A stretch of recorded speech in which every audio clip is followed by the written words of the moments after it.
A ton of dogs bark, bark, bark at everything outside from the window, whether it's someone knocking on your front door or a squirrel running at the end of your backyard. And this behavior is actually super normal and common in dogs, but understandably it can get really annoying, especially when it gets excessive. Thankfully, it's definitely possible to stop and replace this behavior with two possible methods. Emojis, tails.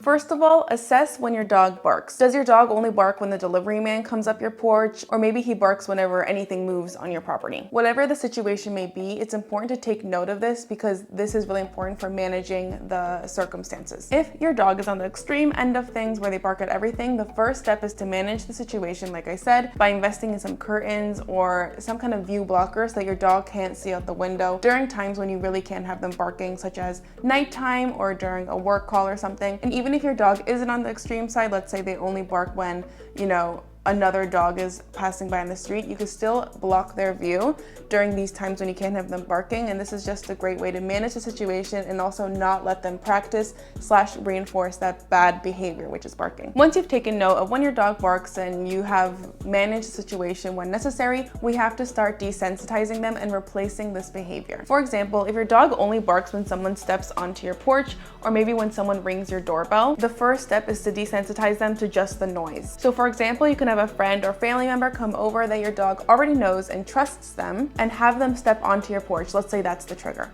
Have them step onto your porch, and while they do that, give your dog a bunch of treats by scattering them onto the floor. This not only prevents them from being able to bark because they're too busy getting all the treats, it creates a positive association with that trigger. Basically, this reassociation with positivity is trying to attempt to make your dog think, oh, someone's on the porch, that means I get treats. It's a good thing. Keep scattering some treats on the ground so they keep, sniffing them out and eating them, so they literally can't have time to keep barking. They might bark a little bit between treats, that's fine, just keep doing it, but they won't be able to bark incessantly and you're still making progress. It might make things easier, especially if your dog is a little bit more extreme, to keep your front door open in this situation and let your dog see that it's their friend on the porch or your friend on the porch, to give them peace of mind that it's not an intruder, and then work your way up to doing it with the door closed, for example. And this is not just for dogs that bark at people on the porch. You could do the same exact situation with someone standing in your yard if that's a trigger. You just want to practice the situation, desensitize them while also counter conditioning with the treats, and keep doing that over and over and over. If your dog barks at the sound of a doorbell, keep ringing the doorbell and giving them treats before they have the chance to bark. Same exact principle here. And with a doorbell or like a sound of a knock, you can do this by yourself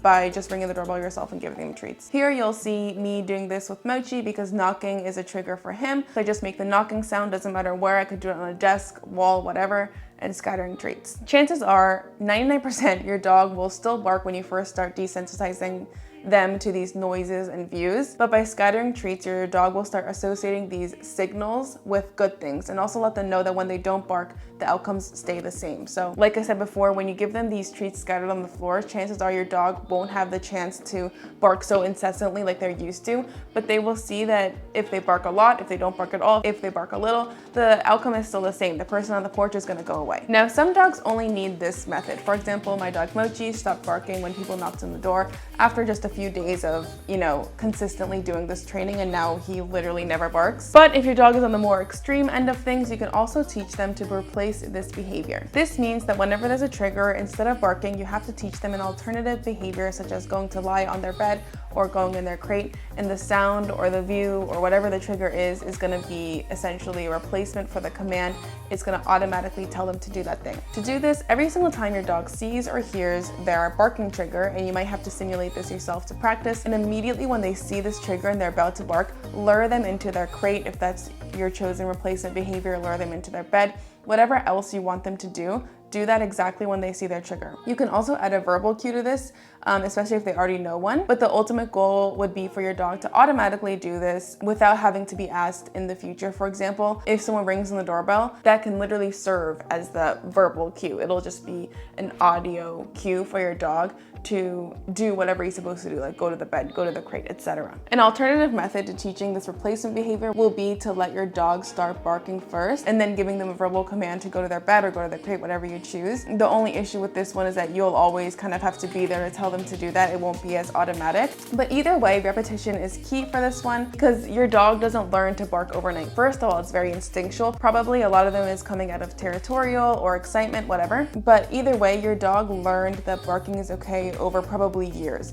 So you have to keep that in mind when after 100 repetitions of practicing, your dog doesn't get any better. He is getting a little bit better each time. You just have to be really patient because again, this behavior is like super ingrained in your dog by now. If you want a tutorial on how to teach your dogs to go to their bed or their crate or whatever, which could become your replacement behavior for barking, check out the video we made linked here on the screen.